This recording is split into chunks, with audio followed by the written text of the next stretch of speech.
said that means to me that you're going to run. Right. And he's going to run, but he's getting crushed now in the polls because he did a little things like voting against Social Security, voting against Medicare. His numbers aren't very good on COVID.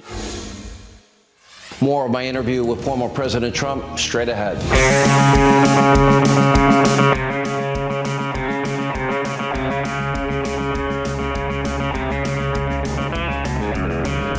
Yes, folks. Not cutting Trump off in the middle of a roundhouse to old deep state Ron. Yeah. Episode 111. Good to be with y'all. Yeah. Matt here with David. Hello, David. Hey, brother. How you doing? I'm doing well, folks. We'll get my full political energy now because I'm not having to spend any of it at the Majority Report studios because I'm on jury duty. So that's all I'll say about that for now. But hey, folks, if you've missed me, this is where I'll be for the next 4 weeks. Yeah, make sure you're tuning in exclusively. I mean, I can't believe you got selected for jury duty. I think you were, you should have said something. I'm surprised. For folks who don't know, like grand jury duty, they don't really do that. So you know what, they got a Marxist on jury, so whatever it is. We got a great jam-packed show. Later on we got Sean KB of the Antifada coming on to look at some of the doomer metrics that have people really do you know patriotism is down by like 50% since 1998? I mean, things that I'm really concerned about. The patriotism index is not doing very well these days. But first, I want to welcome our first guest of the evening. He is a politics writer over at Slate, formerly at the American Prospect. Alex Sammon. Thank you, Alex, for joining us. Hey, thanks for having me. People should be following Alex. I think a really good pickup over by Slate. Insane output. Like among these writers, like I'll mention David Dayen, a former colleague of Alex's over at the Prospect. Like I don't know how they do the output. Like I know how I put out podcasts all the time, but like these important, like well-researched pieces, I don't know how it does it. But he's got a new one that came out in Slate on March 27th. I'll just share the title here, or the page, called Joe Biden. There it is. Joe Biden. What the heck is Joe Biden thinking lately? After his historic midterm wins, he's suddenly tacking right. A new hire may be right. Before we get into this personnel, Alex, let's talk about two of these sort of right-leaning decisions that Biden's made. The first being the Willow Project, which we haven't covered on this. So just explain to folks what the Willow Project was or is. Yeah, Willow Project is a fossil fuel development project pushed forward by ConocoPhillips. It's basically a massive drilling operation on federal land in Alaska, and so it's the sort of coming to fruition of a larger sustained campaign to open up some of these oil fields in the Arctic, and it's something that they ConocoPhillips put a lot of money into lobbying for. They're hoping to get, and I think a lot of people thought that they weren't going to get because Joe Biden had said on the campaign trail very unequivocally that he would not support drilling on federal lands, period, was the quote. And then surprise, they were granted permission basically to start this project. So it's a multi-billion-dollar drilling operation, and they're off to the races on that. Yeah, I mean, in the obviously we all know the climate change context of that. Like, is that like Joe Biden just doing a solid for ConocoPhillips? I just don't quite understand. Like the stuff isn't going to like help us be energy independent, or there's no like really good gloss on this that he can put on it, is there? Right. Yeah. It's one of those things where like I think that obviously there's a sort of like impulse to be like cynical about this whole thing and be like, oh, of course, like Biden is just a dishonest guy, and of course he was always going to do this. He's victim to this corporate capture and he's corrupt and whatever else. But I actually think that the answer is a little more sort of like frustrating and confusing than that, because right, there's no obvious sort of political angle on this. It's not going to bring down gas prices, right? We're not going to see the impact of this decision in his political lifetime, maybe his lifetime period. And it's not like he's really particularly close to ConocoPhillips above any far and above any other particular corporation or corporate interest group, or Yeah, the other thing is that he actually like supposedly really cares about like not breaking campaign trail promises. So it's like these decisions are actually kind of surprising, and I think that they caught a lot of Democrats by surprise. Is the other thing. So I think there are a lot of like Democrats in DC, especially progressives, who really didn't think this was coming. Like, were genuinely surprised by the outcome, and I think that there are people within the White House even who were surprised by this. So, I mean, also worth pointing out, Deb Holland, who runs the Department of the Interior, was probably the most progressive cabinet pick of anyone, right? So it's coming from a department where progressives really feel like they have strong allies, and yeah, it's a confusing one for a lot of reasons. I'm curious about Holland. How would you rate her sort of tenure?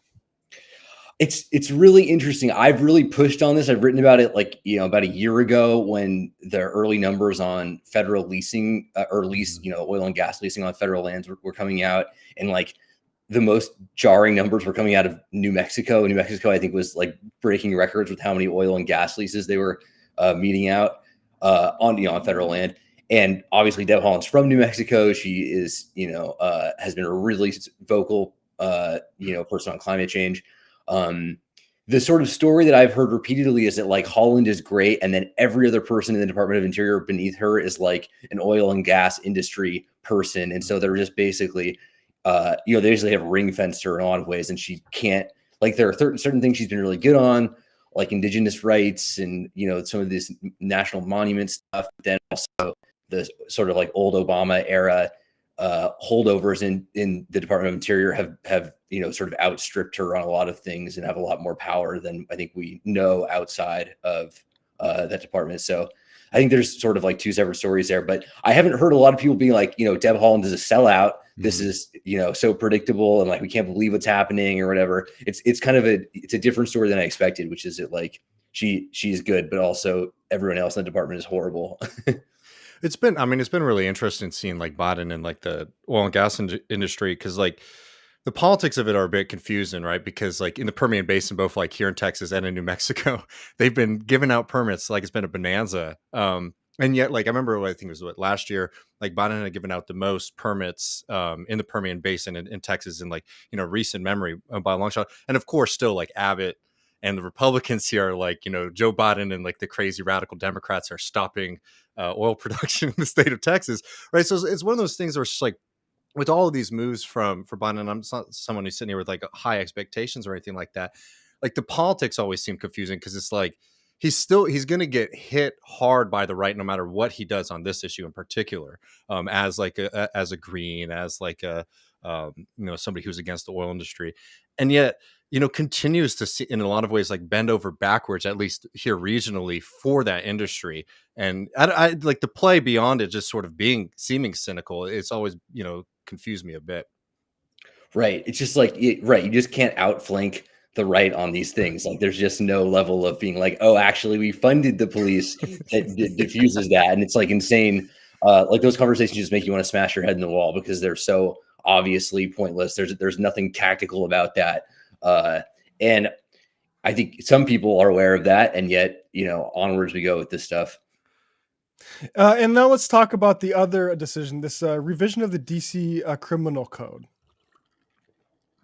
Yeah, so that's another one where I think this is actually even a bigger surprise, because so DC obviously DC did this revision to its criminal code, which if the actual facts about it, it's very surprising to me that this became a national issue. They basically did some criminal justice reforms. They weren't that substantial. They, I think, on balance, were good. They were enacted in a very straightforward and democratic way by elected officials and like vetted by a bunch of experts and like all these stakeholder groups. Like, it was pretty much the most down the line sort of like down the middle sort of legislative reform you could possibly do. And obviously there's this, crime panic and all this stuff.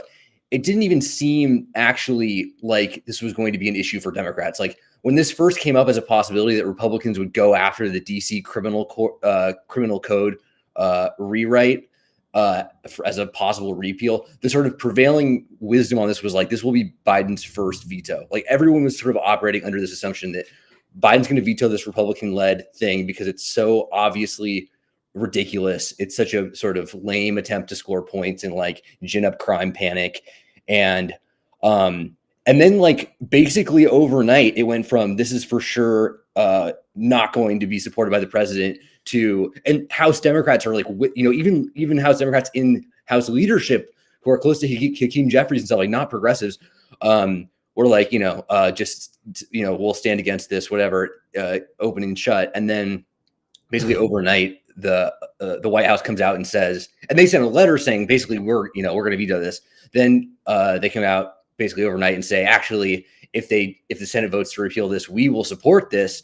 And it ends up getting crushed. Like this Republican-led attempt to repeal this rewrite ends up winning like 85-15 or whatever in the Senate. And Biden says he supports it. And that's that. And that was another one that just like totally came out of left field, that the people on the Hill who, work for Democrats in the House and in the Senate were like, what happened? Like they were furious because they are given no guidance that this, not even a heads up. And so I think that, again, another one of these things, like the politics of it, totally confounding, the sort of lack of communication, the actual sort of like nuts and bolts as to how it happened, I think really telling and important, actually, maybe even more so than the ideologies behind these decisions. And I think that's kind of like probably what gets us to talking about the new chief of staff. So. Yeah, and so like Dave and I haven't been happy with Joe Biden during the Ron Klain chief of staff time. Basically like a half loaf, if you want to call it that, to progressives. But like it does seem like this new shift is be like a fu to progressives, which is. Can you just talk a little bit about Klain just briefly, and then we can get to Zions. Yeah, totally.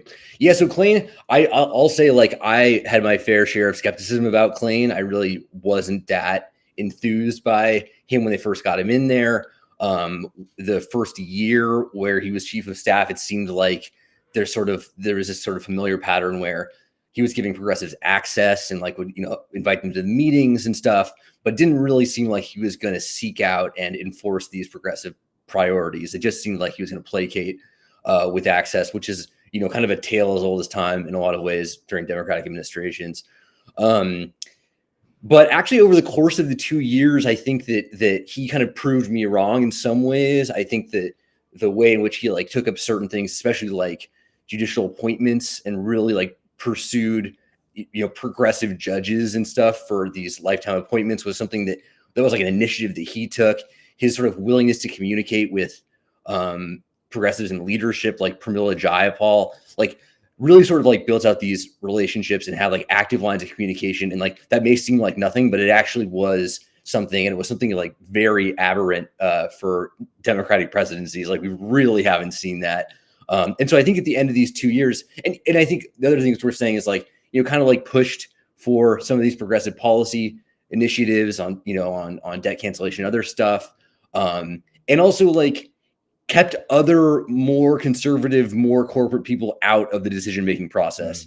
And so I think like all those things together, you would say that like his influence in the Biden White House was important because he was making decisions and he was in conversation with people who were generally locked out of these things. And I think that, if you looked at his record on balance, you would say that as someone who came from like the Clinton White House, a really pleasant surprise, and not perfect by any stretch of the imagination. Certainly not like I don't know, like he wasn't a progressive. He wasn't like a Right. born and bred sort of like ally of this group. But he, all things considered, I think had a pretty good run, and I think it made progressives feel really sort of optimistic about where the White House was, and brought Joe Biden along on a lot of things. Right. And so Zions, who's he? Where's he from? And what should we know about Zions? Yeah, totally different kind of guy. So Zions is like a serious Obama stalwart, and I think that like a lot of things about him can be basically explained by that simple fact. He's like a corporate consultant. He came through Bain. He kind of built this huge business empire, doing corporate consulting and strategy, and some investment stuff. And, it's just sort of like a creature of like the business elite in this country in a lot of ways. And he came aboard in the Obama administration worked in the OMB, which is the Office of Management and Budget, and basically Obama told him to like cut government activity that wasn't efficient. It was like this sort of like very obvious Republican inspired sort of like, we're going to streamline the government with our embrace of, you know, these business platitudes or whatever. And that was like his role. Like there are these stories about how people on the Obama jobs board thought he was actually a Republican, and you know, he's just like was part of the fiscal cliff strategy that was such a catastrophe. Just someone who really had built a reputation for buttering up the business class, you know, doing their bidding, and you know, and existed in the Obama administration for a long while. And I think that you know, that's really who he is. That's kind of at bottom who he was. He obviously was in the Biden administration as well. He was the COVID czar, which we can also talk about. But you know, someone who I think was really an Obama ally, really sort of showcased Obama's desires for how to run a government, which is incredibly business friendly and business oriented, and very much not amenable to the left flank of the party. Yeah. I mean, this reminds me of, speaking of Obama, and you mentioned this in your piece, like the Rahm Emanuel era of like, you know, this guy's in here to be a hatchet man against the left explicitly. And it's almost like Biden's going in reverse, because like the Obama administration, Rahm's in there from the beginning, and then he eventually gets out. I don't remember who his chief of staff was after that, but it seemed to me, and this is just my recollection at the time, that Obama was actually getting more open to progressives, like at least the Cuba stuff, Iran, like, and I don't know how I was dealing with like congressional leaders, but like at least his policy seemed to be heading up the more positive direction than his early days. And Biden, it seems like his second term is going to be like more right wing, it looks like. Yeah, it's crazy because, right, it's one of these things where I think you and I would disagree with this political wisdom because I think it's just factually incorrect. But the idea that like, oh, you have to tack right ahead of elections, like you have to tack right ahead of the midterms, ahead of the general, like you have to triangulate, you have to make all these, you know, these tough choices to like appeal to the elusive moderates, because that's what it all comes down to. And like the Biden administration is living proof of the fact that that's not true. Like they, on two separate occasions, which I think is really critical, after the Democratic primary in 2020 was over and run up to the general election, the Biden administration, you know, tacked pretty aggressively to the left with the announcement of the $2,000 check stuff. They didn't have to do that. They ended up doing it. They ended up winning. They ended up winning those Senate seats on top of it. And then again, in the most recent election, you know, they waited on the student debt relief until the, you know, the sort of 10-week run up to the election.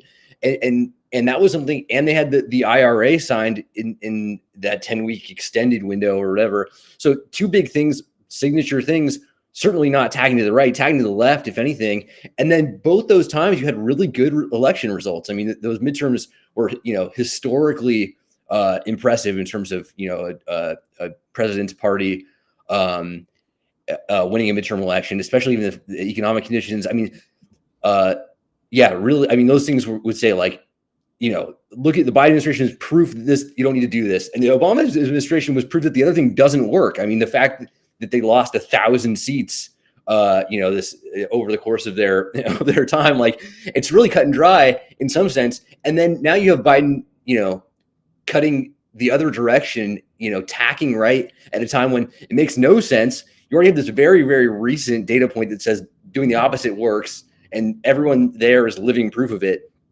It's really confounding. And I think that, you know, not to go on too long here, but I think part of it is actually just the sort of tyranny of proximity, which is that like Zions is just around and he's like in the White House and he's catering, he's sending free bagels to the White House once a week. I mean, sometimes the stuff is as simple as that. Like it's not even about ideology, it's about relationships. And that's definitely about has been good at times. So it's something about him that can be really frustrating. But I, you know, I think that it's as much as like he owns a bagel shop. He sent free bagels to the White House every Tuesday for the first 2 years. Everyone's like, oh, this guy's great. And it all that seems to like point to like a lack of intentionality among Biden that I think is like, you know, as a very old guy running for his second term, like that seems like a liability to me. Oh, totally. Yeah, it's ridiculous. It's like in one hand, you have Biden pursuing this very different course for Democratic politics, which is like, again, I think there's a lot of criticisms to be made of this, but like this sort of like labor and judicial appointments, progressivism, you know, it's like more money for social services. It's not like the sort of FDR thing where they're like going to come after these corporate CEOs and like wring their necks and like, you know, but there is like this stuff on antitrust, there's this stuff on labor, and there's this stuff on digital appointments that just hasn't been a part of Democratic politics at all for a long time. And that's a real thing that Biden is doing differently. And then at the same time, you have him bringing in people like Zients who are totally opposed to that. And I think that in his own mind, it's like those two things aren't clearly at odds because he's just a creature of DC and he has his friendships and his relationships and like, you know, the guys he trusts to go enact this stuff. And that was really what people were talking about Zients at the beginning was that like, oh, he's just hyper competent and he'll just, you know, really enact this stuff. He's not an ideologue. It doesn't really matter what his background is, which of course isn't true. But you have these things that are like legitimately at odds. And I think that it's not that Biden is faking all the good stuff and is actually all the bad stuff. I think that there's just this tension at the heart of the party that he actually embodies kind of neatly himself, which is that like they want to do these different things, but then also they're so beholden to these people who've been around doing the other thing that they sometimes just do that instead. I mean, also like, right, there's so much money in lobbying and corruption, all this stuff, like not to discount any of that, but yeah. Yeah, no, I mean, like, total, and like, look, because I can already see some people like getting mad at some of the things we're saying here. It's like there's a point about recognizing like the failures or the things we disagree with in the early Biden administration, right? And like you can make the argument, maybe that I heard some people on the left making the argument that, you know, one of the things that was so dangerous about the first 2 years of the Biden administration was like kind of half measures, like IRAs, like something that was like historic, right? It was a massive, legislative agenda. It moved the ball on climate change, but it also like embodied like the worst of Washington, right? It's like over reliant on the market, tax credits instead of like, you know, government, like direct government action, all these kind of things, right? So you could make the argument that under like the previous system that like the left sort of represented, but it's almost represented in a way that like, all right, we'll take half measures to sort of, you know, demobilize or like cajole or confuse folks, right? What we've seen like very recently is like a very stark shift from like the pipeline to things from the Biden administration, like for example what's happening at the border now, with this app, which is just like out of this world. I gotta say, every time I bring it up, that like there is no better metaphor for this administration than effectively making a really cynical use of a COVID policy permanent and attaching it to an app. But right, the question has to be that like, you know, who is this for, and what is this going to mean for the Biden administration and the Democratic Party going forward? Because like, again, I don't think any of this stuff is winning over Republicans. And I wonder how well it even plays with like the suburban voters that they might have sort of been able to pick up in Georgia and parts of Texas and parts of the country. That I do think the Democratic Party is really looking to sort of reconstitute their base as like that, you know, more well-to-do suburban voters who might have traditionally or historically voted Republican. But I'm just curious, do you think that it is solely the in the sense of like, okay, the chief of staff has sort of changed and that means that who has his ear is changing? Or do you think that there is like some kind of internal strategy here that going into this, you know, next election, they might need to tack this way? Yeah, I think it's probably a bit of both. I think that those relationships actually are, you know, I think I probably already said this, but like those relationships end up being hugely important. Like that's one of the most maddening things about the way politics works in DC is that like, it's so much about, right, who you like and who you have access to. And like Zients just has a bunch of corporate CEOs on speed dial and he doesn't have the phone numbers of activists and he doesn't want them. And so like, how is his worldview influenced by that? It's really obvious. And then, you know, then he brings two more lobbyists into all of his decision-making meetings. And those are the three people who are influencing Joe Biden. And all of a sudden things look totally different. That's definitely a huge part of it. I think that's, you know, part of the reason why like the fight over these staffing decisions were really important in the beginning of the administration. And I think people also forgot just how bad it was under Obama, like how contemptuous like the Rahm Emanuel operation was. And I think that there is some sort of like notion that they're doing something politically wise. I mean, it's just like one of these things. It's like this election is, 20 months away. There's just no, if you really think that you could move people on the margins with these decisions, like you think that they're going to remember this and not all the stuff that's going to happen subsequently in the next 18 months? It's just like, it doesn't make any sense. It's like, if that were the case, then people would have been voting in November based on what happened on like March 10th of 2021. It's like, I really don't think that I don't think it makes any sense. I think there's this sort of like prevailing wisdom that I think that you'll see with like just moderates in general who are like, oh, great, of course, like he's just doing the smart thing he has to do. And it's like, there's just no evidence that that's the case. He's just doing, he doesn't have to do it. That just to make that very plain and clear. And yeah, I don't know. It doesn't feel like they're like winning concessions on stuff out of it either way. It's like, it'd be one thing if you could say like, oh, there's some obvious horse trading here. Like, Manchin gets this, and then all of a sudden we're going to get all these nominees through the Senate or whatever.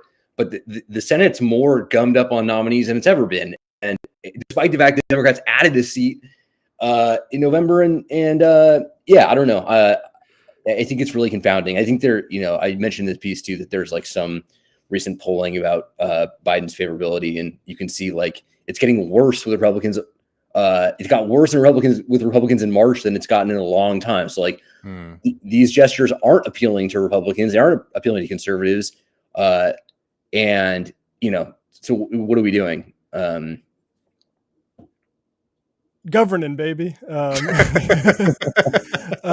Alex, where should people follow your work at? Yeah, you can read me at Slate. I'm there, frequently. I'm on Twitter at Alex_Sammon. If you want to find me there, I'm also there frequently, probably too frequently. But yeah, that's me. Thanks, Alex. Really appreciate your work. Yeah, thanks so much. Thanks for having me. Thank you. Great talking to you guys. Oh, I didn't mean to cut Alex off so abruptly there. It's okay, brother. Also, I want to address one thing. Like, why do people say like Pramila Jayapal, no progressive? Like, do people have a different definition of progressive, like as like great political thing? Like, I think progressives are good, but like they're limited, right? Like, I'm always telling people I'm a socialist, not a progressive. But I don't know. Like when people say like Elizabeth Warren isn't a progressive, like yes, she is, and that's why like that's the problem. Evolved beyond progressive. Do you mind just really quick? We'll bring Sean in just 1 second, but there's just like a quick call to action that I wanted to be able to do for folks. Just it's a little close to home, so I'll be quick. But here, like really legendary and important publication, something that I sort of grew up on, the Texas Observer, has been hitting hard times. Unfortunately, due to management right now, and the board is a nonprofit, and the board that runs it effectively, surprisingly, without any kind of warning to staff or anything like that, just decide they're going to close up shop of like a legendary critical publication in the state of Texas that's desperately needed right now. So there's anyways, I might want to do more on this more in depth, because the story behind it, I was telling Matt before, is just out of this world. And the budget shortfall that the paper had is so small. It's something that they could easily have dealt with. And it seems like there might be some weird things happening behind the scene. But more importantly, the people who staff and run this paper, one, do incredible work, and two, are, people who work for a living, and they just get an email, yesterday that basically their jobs are going away. People have really come together to support the publication. And if you're in the state of Texas, or even if you're just somebody who wants to read and keep up with what's going on there, I just highly suggest that you go out and support their GoFundMe, help save the Texas Observer, and fight staff layoffs. I'll put the link in the chat for folks, because it's something that's really important. And like the way the fight's going right now, as I understand it, is that basically the board members who said that they're going to shut down the paper, the staff has said, yeah, why don't y'all resign if you don't want us to be doing this, if you don't want this to be happening anymore, and let us represent ourselves on the board and take control of the paper. So there's, a very exciting potential there as well for people who share our kind of politics. So if you're able to, I think I've just put in the chat, donate $5. I mean, they raised over $230,000 in just 2 days of their $250,000 goal to one. So if the paper shutters, that's supporting staff, in the meantime. And two, if they're able to use this, they just are saying, let's float this into the budget so that we can keep the paper open. So would be a really great thing if we could get some left reckoning folks out there supporting these friends of ours. Absolutely. It's always nice when a board can just be like, you know what? Yeah, Not doing a paper no more. it seems like y'all are so just like get the fuck out of here, man. Oh man. All right. Well, folks, now welcoming to the stage our next guest, Sean KB, Sean of the Antifada. Sean, welcome to the show. Hey, hi. Thank you. It's a pleasure to be back with you, Matt. It's good to catch up with you. I don't know how long it's been, but it's probably a significant amount of time. Years, I would say, certainly. If people don't know, Matt Leck was a founding member of the Antifada podcast, which is now like 4-5 years running. So it's been a long time. It's good to be back, man. Damn, that's right. I do remember that recording session all those years ago. Now. It was like 3 or 4 recording sessions. And it's nice if you don't remember them. It feels so long ago, honestly. It's like all pre-COVID, like nothing from that time period makes any sense to me. It was a long time experientially for us as human beings. It has been a long time politically. And I think, as we'll get into today, a long time economically as well. You like that little key up right there? That's why we love having pros on the show, man. Exactly. This is why you have another podcast host on, because he just comes on and starts hosting a podcast. Speaking of the passage of time, we have exhibited a freak out of that. First, let's start with our good buddy Michael Schellenberger. Michael writes, here he is. Let me just make sure I have this up here. Some polls that have been getting a lot of traction from the Wall Street Journal here. Let's make this a little bit bigger. Actually, I made that smaller, didn't I? Money's up. Patriotism down. The evidence. Well, let's look at the numbers first before we look at the interpretations. Percent who say these values are very important to them. So patriotism, this is from 1998 to 2023. Folks listening at home, patriotism was at 70% in 1998. So that's pretty good patriotism numbers, man. At that point, the thinking was like our president got a blowjob. That's cool, I guess, and we're just gonna be happy about that. I did not have sexual relations with that woman. And I wonder what it did after 9/11, but we only have these. We only have 1998. Very wild, wild jumps here. That x-axis is wild right there, man. And this is this is Wall Street Journal. Why? What are you guys doing? Can we get some more sustained? You think of all fucking people, man. They would know how to use a goddamn chart function, but so religion was very important to 62% of people in 1998. Now down to 39%. Basically straight downward trajectory.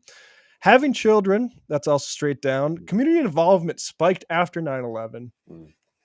In 2019, I don't. Again, the time periods make this very difficult because 1998 and then between 98 and 2019, that's 21 years. Yeah. And then 5 years, it goes from 62 to 27. Damn. I guess that's COVID, right? Yeah, 100%. That one has to be COVID. You'd think that community involvement people would be like, yeah, that's important because I don't have it anymore. Robin DiAngelo did publish a book, I think, probably in that period. So maybe it was, wokeness. Wokeness did it. And then money. Well, first of all, this methodology is suspect to me because you're only finding 31% of people in 1998 saying that money is very important to them. Yeah, it was a different time, man. It was before that .com bubble burst. So everyone was like, money, who cares? I've got so much in pets.com right now. I don't even think about that shit. And so now we're at 43%. So more and more people are going to money. Now, that one to me seems like, oh yeah, this poll seems like I could explain this with my ideology. But we have a whole bunch of different people weighing in on this. Let's start with Michael Schellenberger. He writes, the evidence is now overwhelming that recent panics around climate, race, and sex, the mass desire to conform to a strict moral, he writes in parentheses, woke code, stem from A, the acute need of liberal secular people for purpose, B, rising loneliness, and C, mass anxiety created by social media. Is there anything that you spot the lie, guys? Yeah, mass anxiety created by social media. Who is Schellenberger? Is he like a Compact Magazine fella? No, so Schellenberger is now at Twitter Files. I think he's the two under Taibbi for the Twitter Files. He's also previously ran for office and was Okay, sort of really. yeah, and like David, he's a pro-nuclear activist. Well, I But support also that. no, so me too. But he's also a lukewarm kind of like climate change isn't really happening, and we don't really need to do anything about it, Right. kind of guy. So that's who Schellenberger is. But Gotcha. he's also a guy who's like basically his response to the criminal not houselessness. He basically says we need to round people up and force them into compulsory sort of Relocation. or like addiction services. And what's standing in the way of those people getting help isn't like the cost of that sort of care. It's that cults related to like defund or police reform have gotten into city council. So I love that's it the when real the right obstacle. tries to think constructively, man. Well, I mean, that's what we're at. So like, I don't know if there's much on that Schellenberg. I mean, it's the classic. Let's pathologize this instead of look at any sort of structural problem here. I mean, I know we're going to talk about Ben Shapiro in a second, but it's just like, all of these folks, they have to recognize that there is like a lack in sociability, that like people are anxious, that, things are wrong. But it's not capitalism, right? It's not that things have gotten worse.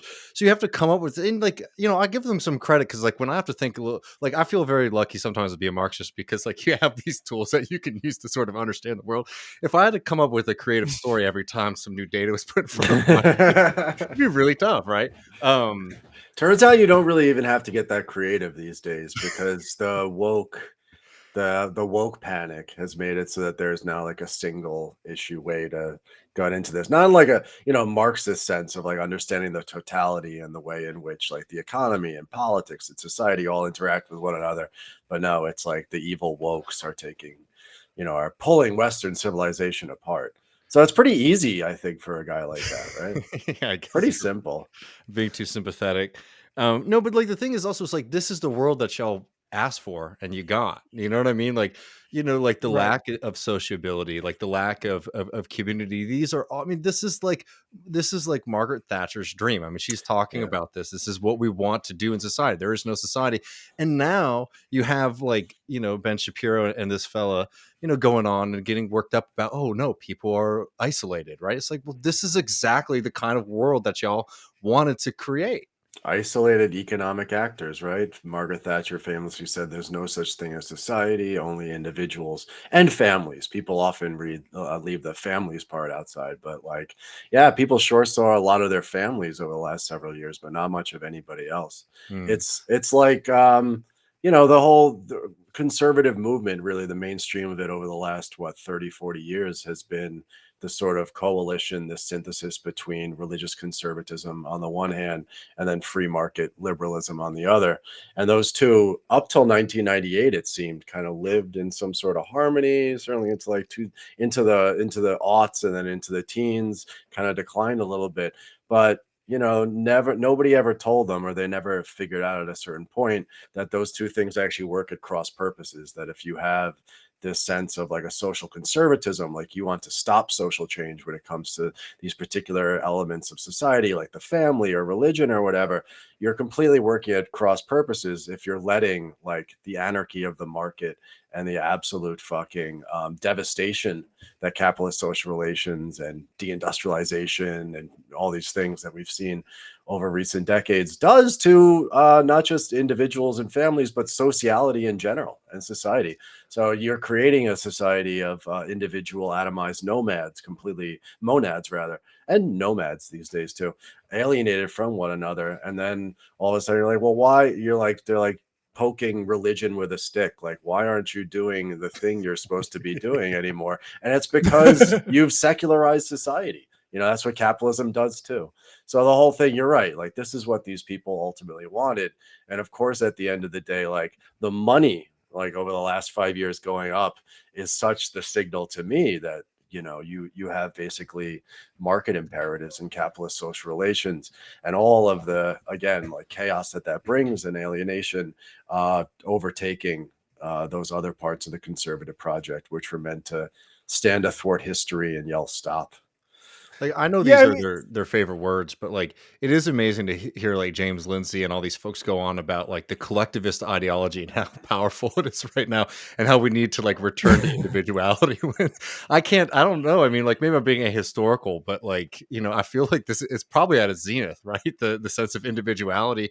I mean, from everything, you even see it mirrored on the left too. It's like everyone like hyper identifies, like I'm this very particular, specific individual kind of like politics. You Yeah. see it in relationships, you know, etc. Like everything is like hyper individualized right now. Yeah, no, the left, it's like you over the course of a year, somebody in their teens or 20s goes from like a monarchist like Habsburg stan to like a deep green resistance, and then they go and they transfer into like a free market like ANCAP, and then oh, my new identity now is I'm like a Hoxhaist, and like I stand Deng Xiaoping thought and Marxism Leninism in the age of multipolarity.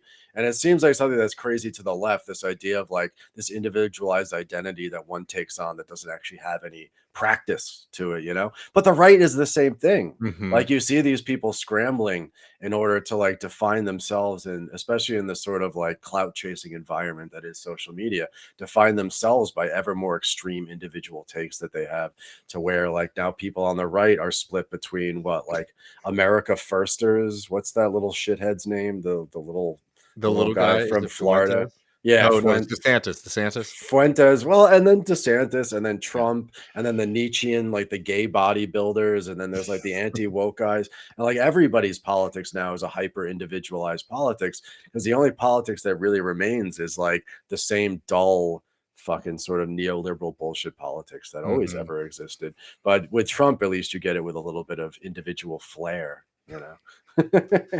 I mean, isn't this sort of what Engels was on about in the working class in England? Like the way the capitalism goes after the family. It's been a while since I read that, but I remember like you could read that very conservatively, and instead, like you say, like conservatives have to go to like here's Ben Shapiro.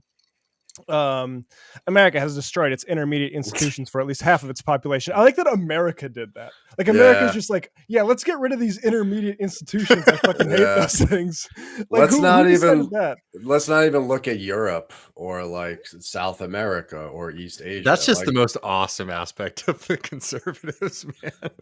it's incredible. Like it's almost as though there's some sort of like secular tangential sort of like world historical effect again that capitalism has, not just in America but around the world. And we'll get back to this when we get to inflation, because they want to blame like Biden's individual or Biden's like policy choices around fiscal and monetary policy to blame world inflation for, which is totally nuts. Like this is not an America destroyed. It's like capitalism destroyed. Anyways, go on. Sorry. Yeah, no, we're in humanities, not economics right now. And as per Robert Nisbet, who I don't know who Robert Nisbet is. He's a sociologist. Yeah.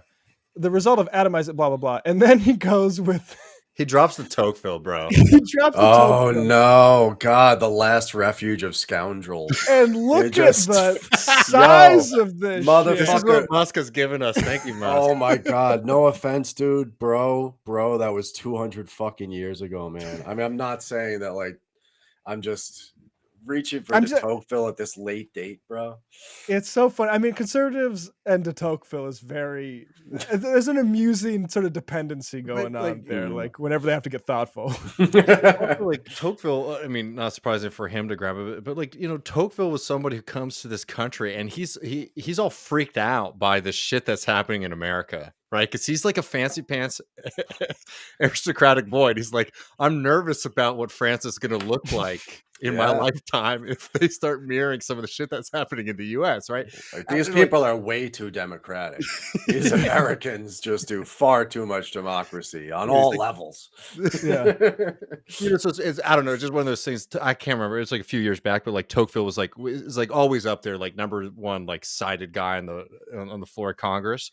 And it's like if you've ever read Tocqueville, he'll be like democracy is a great system. And then that's what the congressman like quotes, and then he says, "But it's also evil because it lets like poor people like participate in Yeah. politics." That's always the sense I get from conservatives who love Tocqueville. It's like I'm a Republican, small r, but heavy lays the crown because we need to like whip these peasants into fucking action. Well, like the longer historical argument, of course, is that, America in the last 200 years has had a couple of like social and economic changes to it. And so the sort of like small r republicanism and the small d democracy that Tocqueville could go around the American North and the American South and the American Midwest and see like small town democracy in action, and this sort of like rough egalitarianism that existed between roughly social equals, on the small scale. But like, oh boy, did industrial capitalism really turn that on its head. So the sort of Jeffersonian ideals that de Tocqueville's talking about, aren't they still exist now in this country, but now instead of expressing themselves in like the white settler colonial yeoman farmer, and that economic unit, instead all that's left is like small business people who are being utterly fucking crushed right now. So like, trotting these things out from centuries ago, it's like an interesting, and I see why they want to do it, but this country has just changed so radically since then, for better or worse, that it's the last refuge of scoundrels, I say. Yeah, that's a nice bedtime story. Go ahead, David. No, I mean, I know we're going to switch to talking about economics in a second, but I'm just curious, since we have you here, Sean, like, what do you make of, there's been like all this excitement, or excitement might be the wrong word, attention to like the new formations of the right, that some of them are a little bit more willing to talk about, Baby bucks. like, JD what? Vance said baby bucks. If you get a kid, you Yeah. might get baby bucks. Yeah. I mean, like, I have my take on it, but I'm like curious if like, if you think that this is something that is a real general shift in some parts of the right, if it's something that they have the opportunity to do it, because so many people in the Democratic Party have completely abandoned that space. I'm just curious if you have any like thoughts about like the so-called like new right figures and what they're sort of representing. Yeah, no, that's a big and a really good question. One that I don't really get into all that much, despite our podcast being called the Antifada. We don't do like all that. Andy does some stuff about anti-fascism and stuff, but we've kind of moved to doing mostly history and political economy and stuff like that. But on that front, I think like where not just the right in this country, but also to an extent the left and the center is going through something that you can't merely chalk up to like shifts in the realm of ideas. Like, we have to understand, and this is maybe a good segue to talking about the banking crisis. This country is going through like a world historic crisis right now, and has been for at least for 15, maybe 20 years at this point, 2001 or 2008, depending on where you go with it. The vital center, such as it was called, the center that we saw with, say, Mitt Romney versus Barack Obama, is holding on for dear life. It's kind of reconstituting itself within the Democratic Party at this point, with the sort of left wing of the Republicans coming into it. And in the meanwhile, at the edges on the left, of course, you have everything we know about rise of the DSA, rise of socialism again, real disaffectedness by like large swaths of the population towards progressivism or liberalism or whatever. And on the right, the way this expressed itself, of course, was very dramatically in the rise of Donald Trump. But now after Trump, there was all the during his presidency, there was all the QAnon conspiracy theorizing. And then after, of course, there's been all the election stealing stuff. But I think that conservatives, it's largely a petty bourgeois movement. And I mean that in like the class sense. I don't mean that in like the pejorative sense. These are people who are either like in a position because they're credentialed to be so. They're in like high-end media jobs, or they're representing like small business owners or clerks or whatever. These sorts of people feel squeezed in a million different directions, and they saw their great white hope of Donald Trump really be unable to change anything. Not even just unwilling, but unable to. So I think this caused a real crisis, along with the tendencies that we were talking about before, which come out of this fusion of religious and free market conservatism that has really failed on its own terms, utterly failed. And so I see the right now, it's hard to call it fascist. I always kind of tell people to be careful with the F word, which often tends to like make analogies that don't really bear out that well in history. You are seeing a rise of like Nietzschean bullshit on the Yeah. far right with the gay bodybuilders and shit like that. You're seeing the rise of like real serious on the racial front, like anti-egalitarian, like race realism and stuff like that. But you don't need in this country to import Italian or German fascism in order to have a right-wing politics that looks pretty fucking scary. In fact, our flag in the United States of America is drenched with with so much blood that all you really need to do is raise up those old small r Republican principles. And in this current moment in time, those start to become very reactionary very, very fast. So it's difficult to say.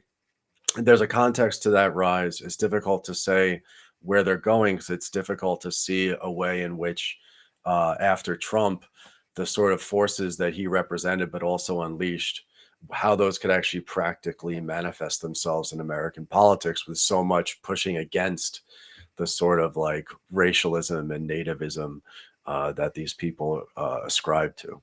So it's too early to tell, I guess. I haven't dwelt on that, Sean, but that's an interesting point you make about the petty bourgeois class. That I do think that is who turned out for Trump, is like the car dealers, those types of folks. He didn't deliver for them, right? Like, I mean, when you say that, does that mean like the Amazonification of the economy continues apace, basically? Yeah. Like, what are you thinking about when you? Yeah. Well, no. So what COVID does at the tail end of the Trump presidency is it really accelerates a tendency that's been going on since de Tocqueville towards greater concentration and combination of capital in this country, in vast swaths of it. And one of the last great places in the American economy where this tendency towards larger and larger corporations, bigger and bigger capitals has been in the retail sector, with Amazon and with Walmart before that, and Target and all these big box stores, which have an incredible amount of power. Some of the richest people in this country are the Walton families. And so the pressure that's been on this sort of bedrock small town democracy / small town shop owners, small town shopkeepers, combine that, of course, too, with the fact that our farming population in the last 70 years, like in a long lifetime of Americans, has gone from like 30% down to like 1.5%. So you have like a whole like lifestyle, a whole life way that has been like wiped out in this country, which also represented a sort of petty bourgeois ideal of like personal small property owning landowners who are able to have the sort of economic independence that makes them like virtuous citizens and allows them the sort of bourgeois stability, that's seen as like a virtue among these people. So what COVID does, it comes in, and this is why I think the people on the right constantly search for a conspiratorial outlet for this sort of thing, is that COVID comes in, especially with Amazon, everyone buying from home, comes in and smashes up the petty bourgeoisie very, very quickly in this country and squeezes them. And if you look at not just Trump's base, but the real hardcore base, these are small business owners, maybe they don't even employ anybody, so they might as well be workers in a sense, but they're being squeezed so much by like intra petty bourgeois competition amongst one another. They really do feel the business regulations and the taxes, because that's like a large portion of like where they see the limits to their reproduction as like, a class going to, but also big capital at the same time, global capital, globalist capital. Right. So this is how these things all tie together, because this big rise of the term globalism, which of course is a triple parentheses thing, but it also represents something very real, which is that big capital is smashing small capital in this country. And so much of the economic and especially political and ideological backbone of this country is about being an entrepreneur, being an innovator, being a disruptor, being a job creator. And now with that engine, spinning down, it's causing all sorts of havoc within the American economy. Those people, the petty bourgeoisie, then who are squeezed, are either forced to go up and begin to exploit more workers, and that can become reactionary that way. Or we welcome them with open arms down into the proletariat, where they become workers like the rest of us. But that process is very, very, very traumatic for them. Because they see themselves as better than us. They see themselves as better than workers. So to fall into the proletariat is actually a frightening thing, horrifying thing for them to have to get a fucking job. And so they go nuts. And I mean, this is a long-term trend too. I mean, I remember like when I was doing research for Vice News back in like 2013, we did an episode on startups, and I like looked at the numbers, and it's like new business startups have been cratering since like the 70s. Yeah. And it brings me to this another class of disaffected capitalists, venture capitalists. They've been selling this entire like line, this is like basically my adult life, that it's actually never been better. Just have an idea, go spin it up online. And I mean, I'm just curious, like, let's move to venture capitalists. Any thoughts on the, I mean, we've been talking about SVB a little bit. Where do you think they are at? Well, venture capital, the California ideology, Silicon Valley has been a hotbed of a certain type of reaction, sort of weird reaction, like a socially liberal sort of hippie vibe, combined with like an Ayn Randian objectivist, like brutal sort of social Darwinist vibe that turned dark around the teens with like the rise of Peter Thiel and the Anderson guy, where if something's going to look like fascism, neo-reaction is what they call in this country, is going to come out of Silicon Valley. Because, as we can talk about the hypocrisy of the fact that Silicon Valley's start and its continuation is mostly funded or largely funded by state investment and government contracts and public universities and stuff like that. And that's the low-hanging fruit. That shit's really, really real. So you have to imagine there's some bad consciousness on their part there already. They feel a little twinge as it is. But I'll give you a number that represents where things are at with Silicon Valley, and it's $5 trillion. $5 trillion American dollars, boys. That's what's been wiped out of the tech sector over the course of the last year or so, since the Fed started to raise interest rates. Because what has been seen as the real growth sector of the American economy, and truly was, certainly in the 90s, and then there's the dot-com bust that I talked about before, but then up until 2008. And then after the crash of 2008, tech becomes the sector of consolidation and big capital and big jobs and big money with FANG, right? Facebook, Amazon, Netflix, Google, and there's like the S one. And it's like when you even say that, like you have to giggle a little bit because you look at the state of some of those companies, like Netflix is not doing as good as it was. Facebook's, you know what I mean? Like, yeah. They've taken a huge hit. Like their growth moment, they've saturated out. It's matured as a sector, and so again, this linchpin of Americanism, we can call it, of course, is like a growth, entrepreneurship, innovation, and then recently, like I guess always maybe disruption, right? So tech, after 2008. Consolidates. The way that you made money in Silicon Valley was you had, like you said, a good idea. You got some people together, exploited the hell out of them, while you went to places like Silicon Valley Bank, or you went to Peter Thiel's mansion, or you went to fucking Steve Jobs before he shit the bed and killed himself. You went to these people and you begged for venture capitalist money, not always so that you could actually build your own company, but certainly as things got closer to this period right here, so that you could grow it enough that you could sell it to one of the big companies, and you could be a founder, as they call it, and you could fucking cash out for hundreds of millions of dollars. So like that all sounds well and good. This is a sector of the American economy which is tightly, and I do mean tightly, intertwined with the Democratic Party, with the mainstream of the Democratic Party, that and finance, and the combination of those two things together. And so a lot of the hype around American capitalism has been this tech sector. What you've seen, and this is relevant to the SVB bank shit, and of course I'm a rank amateur here, I'm just a fucking guy, but I'm a Marxist and I study this shit. What you saw with quantitative easing, which is opening up massive amounts of liquidity, zero interest rates, sometimes negative interest rates, is a massive amount of money that was supposed to go into productive investment. And tech actually looked like productive investment if you were a stupid ass bourgeois economist. But as it turns out, as we see 15 years later, after this process has run its course, and $5 trillion later, is that what all of this massive amount of money flowing into that has done is create a massive asset bubble, which Yeah. is now in the process of popping. So is it an accident then that the first link in the chain of finance in this country that breaks is one that is as tied to Silicon Valley, as tied to the sector as you could ever fucking imagine? Something like 60% of the startups in Silicon Valley itself banked with this bank. And so the reasons why this is the bank that goes into crisis first are all of the contradictions within the growth of the American economy since the recovery from the great financial crisis.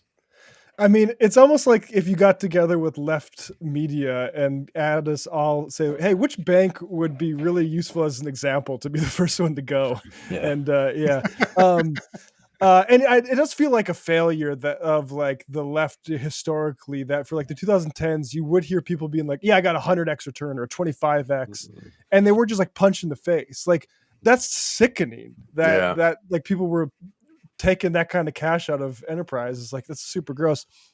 And No. like, go ahead. No, I was gonna say, if you want another number, it's I think it's 4 trillion crypto. Boom. Bye-bye. Yeah.